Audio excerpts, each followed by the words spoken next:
continental. ¿Cuál es la intención de esto, no? Tomar la esclavitud como un elemento, uno de los elementos que nos sirven para identificar al Caribe y sobre todo al Caribe insular para, con la intromisión de esa esclavitud al Caribe continental y involucrar a la península de Yucatán en ese espacio, ¿no? Esto es un poco, pues no continuación, pero parte también de lo que se presentó en Cartagena, ¿no? En julio pasado, en cuanto a los elementos pues afrocaribeños no pues inexistentes oficialmente, pero que sin embargo van surgiendo de una manera posiblemente inconsciente, ¿no? O muy probablemente inconsciente. Y ahí presentamos una serie de factores culturales que nos ayudaban a sustentar nuestra idea de involucrar a Yucatán en ese Caribe y con todo esto con el apoyo teórico de lo que ha expuesto Margarita, ¿no? De su movimiento pendular del Caribe. Bueno, pongo estas letras porque creo que todo lo que les digo se resumiría, según mi idea, en esta frase. Creo que esta frase a ustedes les harta conocida. No esta, la idea. Hay un bono para que me diga de dónde es. Años después, varado frente a la bahía habanera, Dick habría de recordar la primera vez que surcó los mares y visitó nuevas tierras, nuevos amos y los mismos insanos. Esto está adaptado sin lugar a dudas, pero es cuando el coronel Aureliano Buendía, ¿sí? El coronel Aureliano Buendía se acordó cuando lo llevaron a conocer el hielo, ¿no? Y claro, esta figura es también retomada de Pedro Páramo, ¿sí?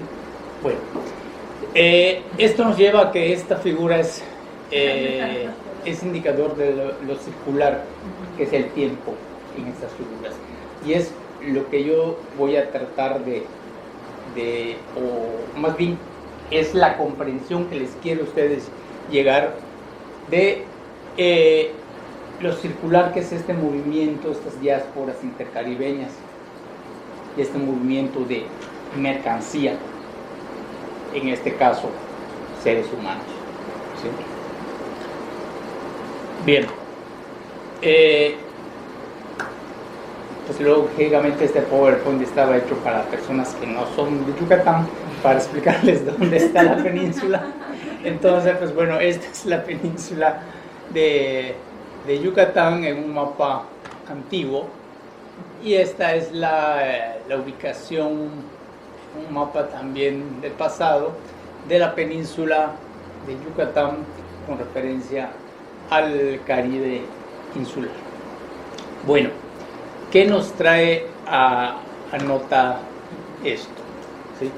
Lo que yo les voy a contar es un grupo de gente salida de Jamaica, que lógicamente las flechas que rodean Jamaica nos indican que como es gente africana, no es nacida, pudo haber nacido allá, descendientes de africanos traídos del África o de otras islas inglesas, pues llevados a Jamaica. Luego fueron llevados a Belice, ¿sí? A lo que ahora es Belice, valga, ¿no? Pero por ciertas circunstancias que les voy a narrar, son llevados a Mérida, ¿sí? Y parte es llevada a Cuba, parte es llevada a Campeche. Claro, todo esto es un proceso de oferta y venta, ¿sí? No es un tour, es una oferta y venta. Y en Campeche 20 sujetos de estos que vienen desde Jamaica, van de nuevo a Otempiya, a la Mayor, ¿sí? Son vendidos para llevar a La Habana. Y uno de ellos es Dick, ¿sí? El personaje al cual le pongo voz, esa reflexión, contemplando su llegada al puerto habanero, cuando recordó la primera vez, cuando fue vendido, según yo, lo vamos a ponerle en una almoneda, tal vez fuera de Jamaica. Bien, ¿cómo llega este grupo ahí? ¿Cómo llega todo este contingente de personas ahí? A lo largo de la historia del siglo XVII, XVIII, pues la llegada de los cortadores de palo de tinte, ¿no?, de procedencia inglesa, pues bueno, van tocando varios puntos de la península de Yucatán, lo que es el Cabo, luego se pasan a la laguna de Términos, y de ahí son expulsados en 1716, y luego tratan de regresar en el 17, definitivamente, pues bueno, ya no pueden regresar en el 17, y ya hacen un asentamiento mucho más perdurable, duradero, en lo que es la región de Valles, ¿no? Y lo que sería conocido posteriormente como Belice. Bien, cierto es que tienen una autorización para cortar, para permanecer, ¿sí? Pero en tiempos de guerra esto pues ya no se respetan los tratados, ¿sí? Y en todos estos años, antes de llegar a 1779, hay varias guerras y varios intentos por parte de las autoridades de Yucatán por sacar a los ingleses de esta región. De todas ellas, solo he encontrado documentalmente que en 1754, a ver si estoy bien, en el 57, el capitán Juan Francisco de Sosa fue investido como capitán de corso y reportó la presión haber aprendido a 40 negros durante sus incursiones en los ríos Nuevo y Guales. Pero allá termina el documento, allá termina cualquier historia que algún historiador pudiese reportar referente a eso. ¿Qué pasó con esas 40 personas capturadas? ¿Sí? No se sabe. Pero llegamos a 1779, ¿sí? Y en mayo de 1779, como era costumbre me imagino que todas, pero como he leído más de la corona de España, digo, como es costumbre de la corona española, siempre con alevosía y ventaja, le manda a decir a sus gobernadores, en este caso el de Yucatán: prepárate para invadir, porque le voy a declarar la guerra a Inglaterra. ¿Sí? Y pues lógicamente se va preparando todo este intento, un nuevo intento de desalojo de los ingleses de la costa de Belice, ¿sí? Pero esta vez tiene mucho más fuerza. Se recibe pólvora de la Ciudad de México, se reciben 100,000 pesos también, y lógicamente hay un sujeto en Bacalar que solicita una patente de corso, ¿sí? Un permiso, porque él tiene 3 embarcaciones armadas, tiene hombres, es un funcionario, ¿no? Y pues bueno, solicita tener la patente de corso para ayudar a esa sacada de los ingleses. Todo este contexto, cómo estaba la situación de la venta de los esclavos, quién tenía el permiso. En los años 50, en la década de los 50, 1750, principios de los 60 tal vez, Inglaterra ya había dejado de abastecer esclavos a España, ¿no? Y ya se lo habían dado, la corona le había dado el permiso a un sujeto de Cádiz, con la idea de que introdujera 1500 esclavos a Veracruz, otra cantidad similar a Cartagena de Indias, 400 esclavos a Honduras y a Campeche. No estamos hablando que cada mes o cada año, durante 10 años, ¿sí? O sea, 1500 entre 10, ¿a cuánto nos da? O sea, de los 440 esclavos pueden introducir anualmente para Campeche, viendo nuestro panorama regional. Bueno, pues se arma en corso. El documento es bastante extenso. Quien haya leído el artículo, no sé si les llegó. A algunos les llegó, pero bueno, una disculpa, sí, es que fue un... algunos les llegó. Bueno, este artículo fue publicado en julio pasado en la revista Trashumante. Pero les he de confesar que ya que estaba ahí en dictaminación, encontré otros documentos que no invalidaban esto, ¿no? Sino dije, posteriormente voy a... Lo que hace uno en el Sistema Nacional de Investigadores, pero en fin, para estar, mejor dicho, ¿no? Y, pues bueno, lo que les voy a contar varía un poco a lo que habrán leído en cantidades, ¿sí? Bueno, pues este sujeto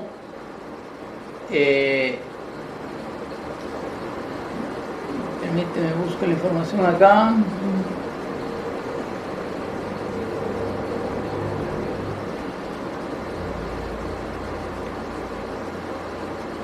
¿Cómo se llamaba?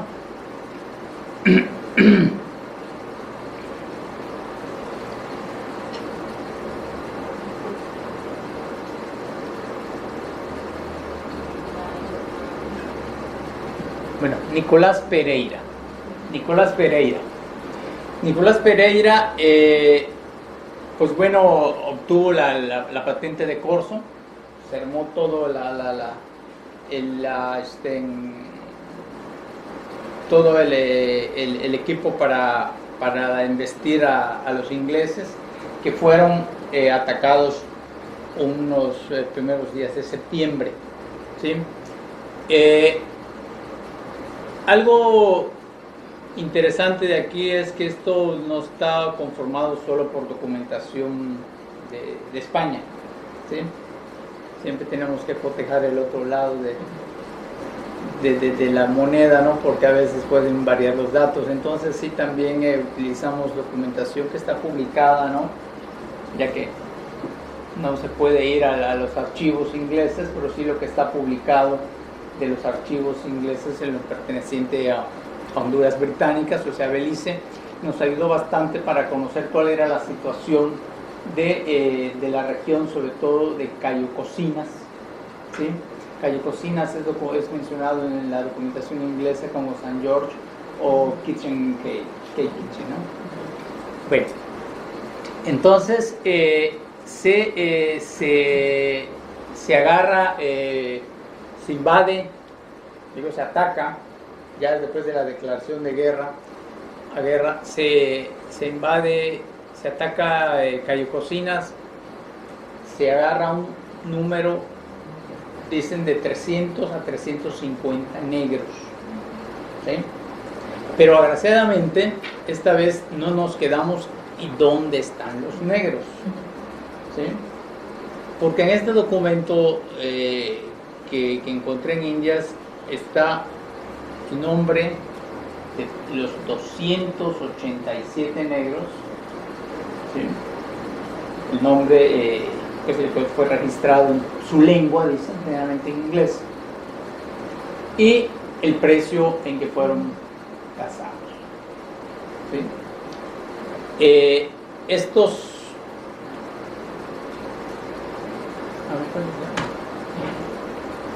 esta es la región donde está ya, sobre todo para arriba, Cayo Cocinas, lo más cercano.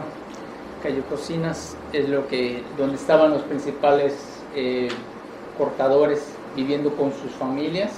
El documento es muy rico porque describe las casas y describe lo que había en las casas, los muebles, los jarrones, los utensilios de plata para la comida, etcétera, ¿no? Y pues bueno, todas estas personas pues huyeron, y se reporta nada más hay dos partes.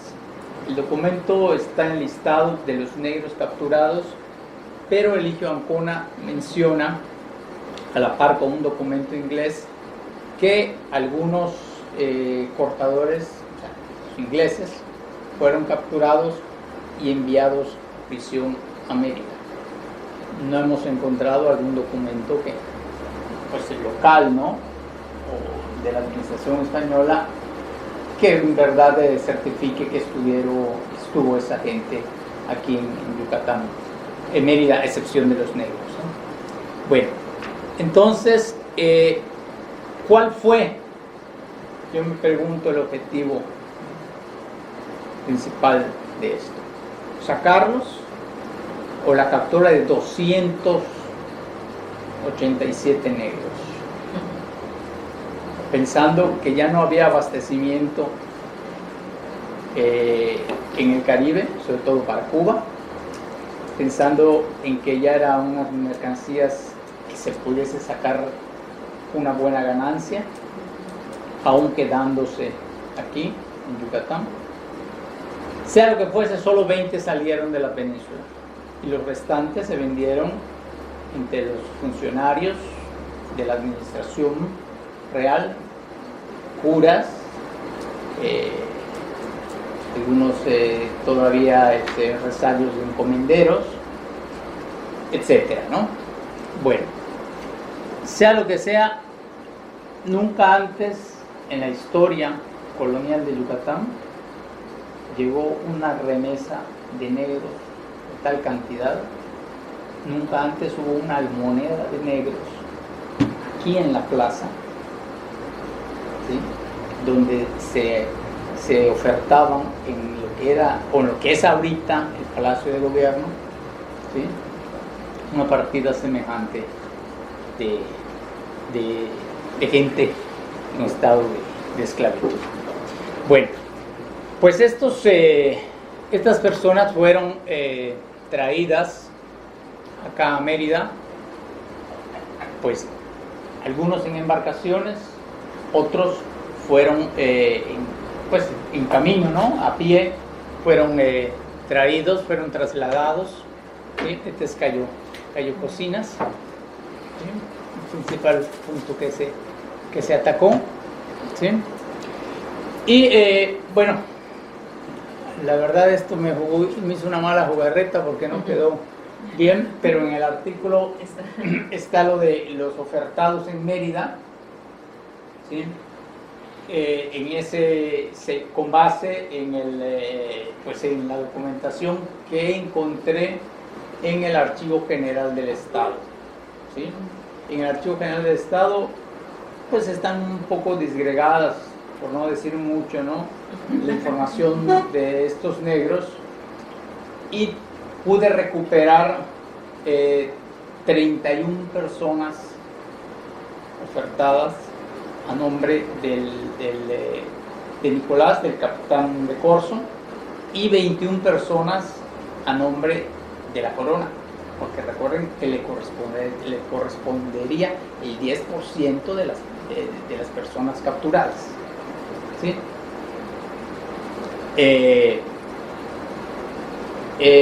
Entonces,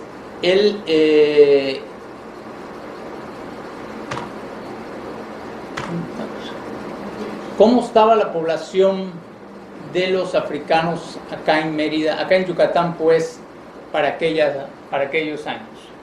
Si nos vamos en este documento en esta proporción que la copiamos de Matthew Restal, ¿sí?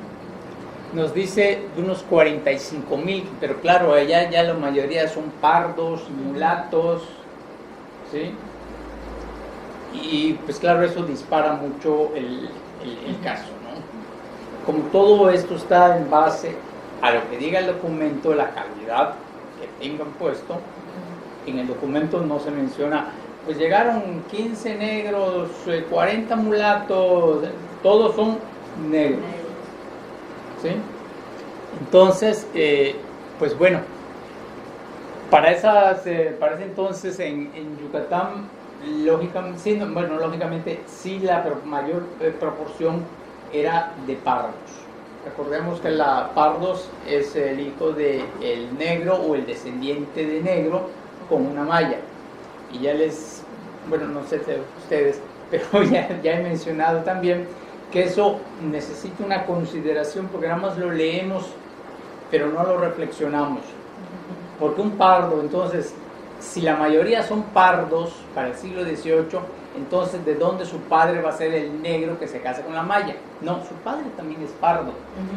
El gran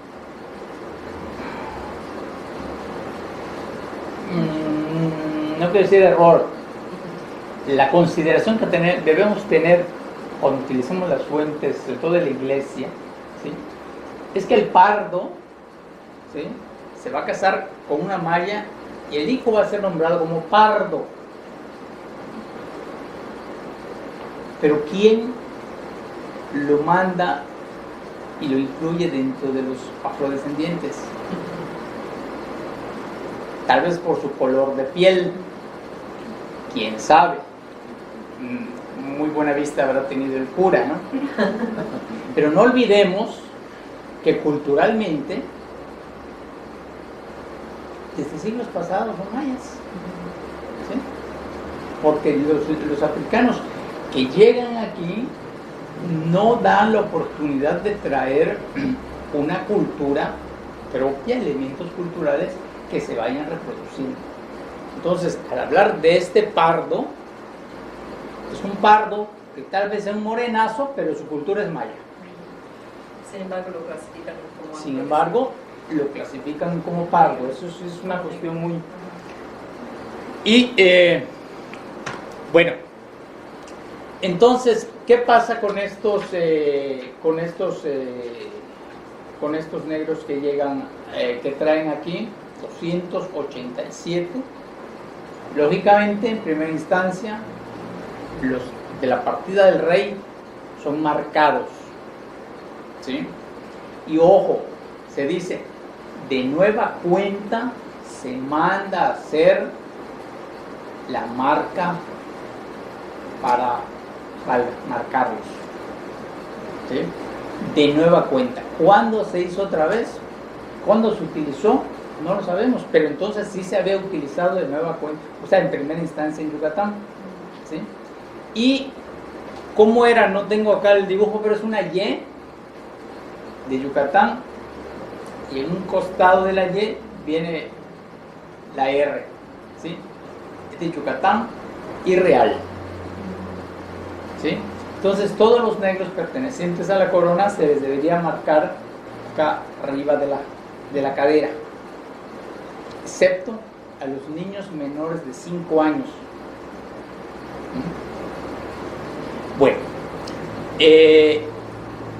ya les digo que la gente se arremolinó en la plaza principal de la ciudad para ver tal cantidad de gente que se iba a vender. Nunca antes había sucedido eso, ¿no? Si les digo que al año oficialmente llegaban 40 y de golpe nos llevan 287, pues lógicamente sí es algo que llamase la atención. Tan que llamó la atención como desde Mérida hubo 2 cubanos que por intermediarios de un yucateco compraron, ¿sí? Compraron 4 varones. Cuando ya no hubo quien comprase aquí en Mérida, sobraron 21 personas. Pero falta un detalle bastante conmovedor. Se le dio la libertad a unos, a los ciegos, a los mancos, a los inútiles y a otros que estaban enfermos, ¿sí?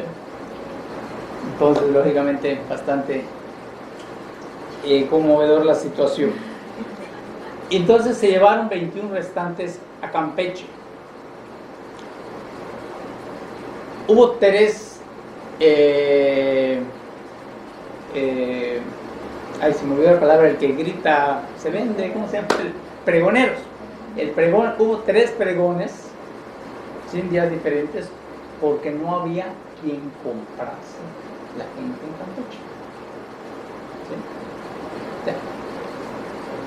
Esto de que la situación de si bien acá en Mérida se fueron rápidamente, pero ojo, situación de estatus, ¿sí? No es lo mismo que don Pereganito y su esposa se vayan a la catedral solos, seguidos con 2 simpáticos negritos o una negrita detrás de ellos, ¿no? Entonces, tener un esclavo, o 2, 3, en caso de ser muy pudiente, ¿no?, era un sinónimo de estatus. Pero en Campeche, pues bueno, no es que ya tenían, sino desconozco la situación, por qué no se quisieron, no hubo respuesta ante los pregones. Y de los 21 sujetos,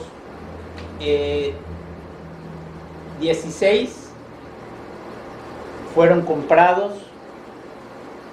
Ahorita les digo, 12 fueron comprados por don Ignacio Peñalver y Cárdenas, tesorero general del ejército de la isla de Cuba, ¿sí? Esto los compró en 2.900 pesos, todos hombres. Y los 4 restantes de este lote los compró Juan Bautista Bonet, teniente general de la Real Armada y comandante general del departamento de La Habana, ¿sí? Entonces, junto con los que se habían comprado en Mérida, fueron 20 los esclavos que realizaron de nueva cuenta el periplo, ¿sí?, para marchar de nueva cuenta una nueva situación de esclavitud a Cuba, ¿sí? Bueno, estas son algunas ilustraciones para que las personas, donde se las mostré fuera de México, supiesen como Mérida y Campeche, ¿no? Y bueno, ya esto es lo que nuestro amigo Dick habrá contemplado llegando a La Habana. Y la presencia de africanos en Mérida, o afrodescendientes, para ser un poco más correctos y políticamente correctos, ¿no?, pues se siguió hasta mediados del siglo pasado, ¿sí? Estas imágenes corresponden a gente de acá de Mérida que fue a la fototeca Pedro Guerra, ¿sí?, a tomarse su fotografía. ¿sí? Y quedar Al estudio fotográfico. al estudio fotográfico Pedro Guerra. Ese está en la Pedreguera, en de Macarú. Sí, sí, está en la fotografía Pedro Guerra, sí. Esa no teníamos. Teníamos otra, pero no teníamos esa. Sí. Sí, no se vuelve en el tiempo, supuestamente. Sí, Sí. Sí. sí, Ah, mira. sí. Bueno, ese nos cuenta Delfín. Pero es que Exacto, la vuelta en el fin. Yo siempre he dudado. Nunca la veo pues en duda, pero ese me lo puse Sí, en sí. duda. No, yo en mi libro puse, Fuente televisiva. porque yo no le creo. Pero en fin. Pero no es- tiene traje de torero. En otra Eh, tiene. Esa tiene sí, traje como de ahí está, en Es una que era tiene. picador, sí, Ah. sí. Ahí está, ahí está. Mis- Sí, son iguales, es de picador, ¿no? Sí. Sí. Mi cuñado y mis sobrinos son idénticos, ¿verdad? O sea, hay un... O sea, en eso sí los conozco. Bueno, sí, siempre lo han manejado como... O sea, lo han trazado como uno de los hermanos de los sí, o sea, lo han trazado la familia, ¿va? Pero era muy raro. Sí. Pues Pero bueno, no sé. Según yo sí lo había trazado. Ahí está. Bueno, y de acá estas dos imágenes vamos para que vean cómo pues siguió la presencia de gente afrodescendiente en Mérida, ¿no? Hasta, bueno, ahí tengo otras fotografías que pueden ayudarnos, ¿no? También, pero ya posteriormente se fue, pues eso se fue muriendo, ¿no? Y pues ya no hubo más personas y lógicamente con nuestras ideas, digo nuestras, ¿no? En el sentido de la región, de que no hay negros, ni hubo negros, ni habrá negros en Yucatán, pues bueno, ha contribuido un tanto a eso, ¿no? Pero la cuestión que queríamos mostrar aquí es prácticamente ese viaje que se hace desde las islas, desde las Antillas Menores, o desde la Antilla, ¿no? De la isla de Jamaica, pasar por Yucatán al Caribe continental, ¿sí? Y de nueva cuenta regresar a Cuba en ese movimiento, pues no pendular porque no regresa, ¿no? Nada más hace el movimiento, ¿no? Pero sí para señalar, pues bueno, que el grueso de la gente se quedó aquí, y ese grueso de la gente, pues bueno, ahí tengo ya una cita, ¿no? Que él ve que se llevan a bautizar 41 personas, pero claro, solo 41 personas no puede ser, sino todas deberían ser bautizadas, porque recibían, claro, después de marcadas las del rey eran bautizadas con otro nombre, y las del corsario también tenían que ser bautizadas por el nuevo propietario. De los 290 y tantos, ¿cuántos se quedaron acá? Pues de 287 se fueron 20. Ajá. Ponle tú algunos. Se quedaron acá los Y los que 260. quieran el acto caritativo. Sí, sí, sí. Sí, pero se quedaron, Sí, pero ¿no? se O sea, quedaron. bueno, supone que esos no Sí, saldrán sí. reproducidos, ¿no? Pero bueno, los otros tal vez sí. Y el Y lo viaje ve. de que ¿cuántos años? O sea, los que hicieron todo el tour. Estamos completo. hablando 79, 80 nada más, ¿no? Nada más un año hizo todo ese. O sea, los que se fueron llegaron en septiembre del 79, y para febrero del 80 ya están embarcándose a Cuba, y los otros pues sí permanecen acá. Y si vemos los registros parroquiales, por ejemplo, en diversas comunidades, con Lucmá, por ejemplo, agarramos al azar, ¿no? Y dice fulano de tal, hablamos de lo que revisé del siglo XVIII, es una mitad del XVIII. Fulano de tal o fulana de tal, ¿no? De nombre tal, pardo o parda, bautizada en la iglesia el santo nombre de Jesús en Mérida. ¿Dónde quedaba la iglesia del santo nombre de Jesús? Pregunta de examen. El corazón de Jesús. Del santo nombre de Jesús. A ver, la siguiente pregunta, cambiemos. ¿Cuál era la iglesia de negros? San Cristóbal. No. Santa Lucía. Santa Lucía, no sé por qué circunstancias, pero yo creo que le urgieron a este señor Jorge Ignacio Rubio Mañé a mitad del siglo pasado. Tienes que conformarnos la ciudad de Mérida, su aspecto poblacional de alguna forma. Creo, ¿no? O sea, estoy hablando un poco. Pero él dice, y lo asienta, si leemos el catálogo de construcciones religiosas del estado de Yucatán, al hablar de Santa Lucía, él dice, esta es la iglesia de negros y mulatos de Mérida. Esto se puede comprobar en el libro 1 de Matrimonios del Sagrario. ¿Sí?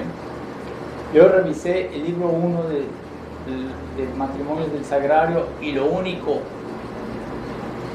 bueno, descubrí dos cosas: que Santa Lucía no fue iglesia de negros y que la iglesia de negros se inauguró el 15 de enero de 1686 en la calle, en lo que ahora es la calle 59 entre 64 y 66, donde ahorita hay un estacionamiento frente a lo que era, o es el edificio de, lo que fue el edificio de Bellas Artes y ahorita es de Fomento de Desarrollo Económico o algo así.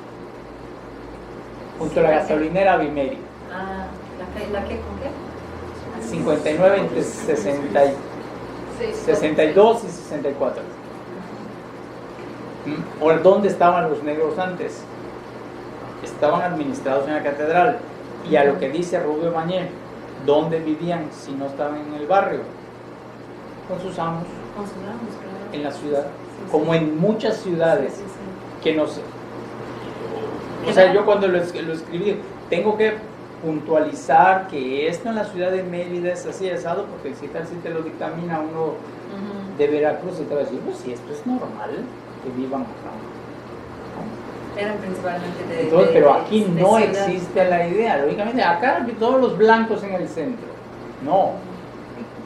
Don Francisco Montejo, de seguro tenía sus indígenas en un solar, en lo que llamamos el solar colonial, lo que los arquitectos han llamado el solar colonial, sobre todo los arquitectos son los que manejan el término, pues no era colonial español, o qué tipo de colonia, porque ¿quiénes vivían allá? Los españoles, los mayas y los negros. ¿Sí? Vivían juntos. Y si quieres más, 11 conquistadores se casaron con indígenas mayas. Entonces, ¿quién era la señora de la casa? Con lo cual, las relaciones que se debieron dar en esos solares son muy distintas a lo que se debió haber dado en un solar donde eran españoles los dos. Entonces, ahí los negros vivían en el centro con sus amos y los libres también vivían ahí, ¿sí? Porque el servicio,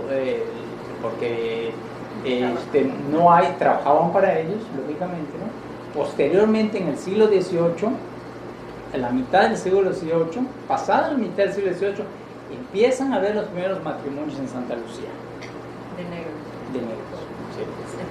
Pero yo digo una cosa, ¿cómo va a ser la iglesia de negros, Santa Lucía, si un 6 de junio de 1580 y tanto, el gobernador Guillén de las Casas se casó en esa iglesia? No. Entonces, ojo, no fue Santa Lucía. Como siempre. Claro, bueno, como siempre. Bueno, no, Porque no, para no. el 18 sí, ¿no? No. ¿O no? ¿No? Empieza la comparación. ¿Dónde fue la iglesia de negros en el siglo XVIII? La iglesia, el Santo Nombre de Jesús, se abre el 15 de enero de 1686. Cuando el rey... 1686. 1686. Ah, esa es la que está en la 59. La que estaba en la 59. Ahorita nada más metes tu auto y pagas. Sí, sí.